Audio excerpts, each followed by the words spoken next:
André Jankowski, vamos retomar então nossa conversa sobre economia e meio ambiente andando de mãos dadas, até aproveitando o que disse o ministro Ricardo Salles sobre valores específicos para dobrar essa quantidade de recursos para as fiscalizações, dependendo do orçamento. Vamos somar tudo aí. Então, esse dinheiro que o próprio ministro do Meio Ambiente, Ricardo Salles, pede é para fazer, digamos assim, aquela política de curto prazo, né?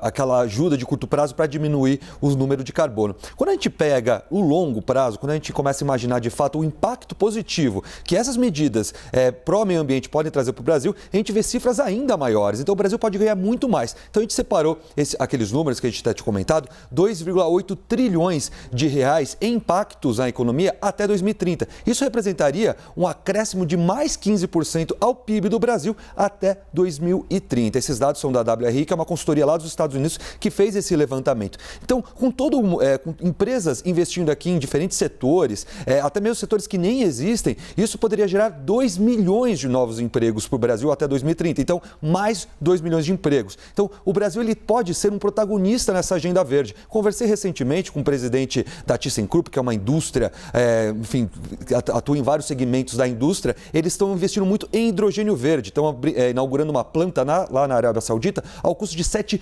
bilhões de dólares. E aí, conversando com ele comentou que o Brasil poderia atrair esse tipo de investimento também. Mas aí a gente precisa também melhorar essa política ambiental e fazer com que esse dinheiro do estrangeiro venha aqui para o Brasil. Só para finalizar aqui, a gente tem, por exemplo, também os Green Bonds, que são os títulos verdes, que é como empresas podem se financiar para conseguir colocar em pé projetos, né, seja de infraestrutura, mas também sempre ligados à sustentabilidade. No mundo, no ano passado, foram mais de 650 bilhões de dólares em títulos verdes. Aqui no Brasil, pouco menos de 5 bilhões de dólares. A gente tem um espaço muito grande, mas a gente precisa também arrumar a casa e aí começa também reduzindo o desmatamento, reduzindo a nossa emissão de carbono.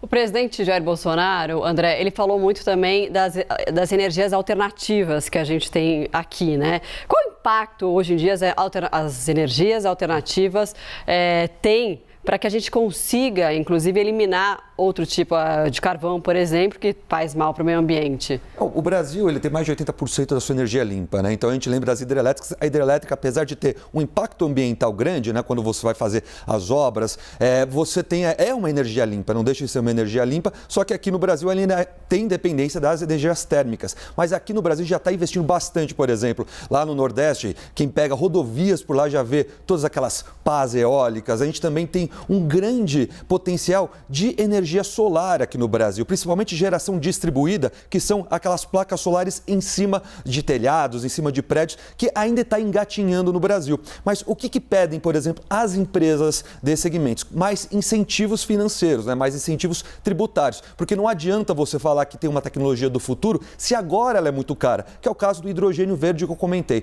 O hidrogênio verde, ele é retirado da água, então você consegue retirar o hidrogênio, né, H2O, você retira o hidrogênio por um processo de hidrólise e aí você consegue, depois de uma série de mudanças químicas, transformar aquilo num combustível até mais forte do que a gasolina. Mas agora ainda a tecnologia é cara, então é preciso escala, não só no Brasil como no mundo. Então é isso que os empresários pedem, só que isso custa dinheiro, obviamente. E aí a gente tem que fazer sempre essa conta para saber como fechar ela, porque olhando para o futuro, o Brasil tem sim o potencial de ser o grande protagonista e é isso que todo mundo pede, é isso que vários especialistas apontam, mas a gente precisa mudar essa chavinha mesmo.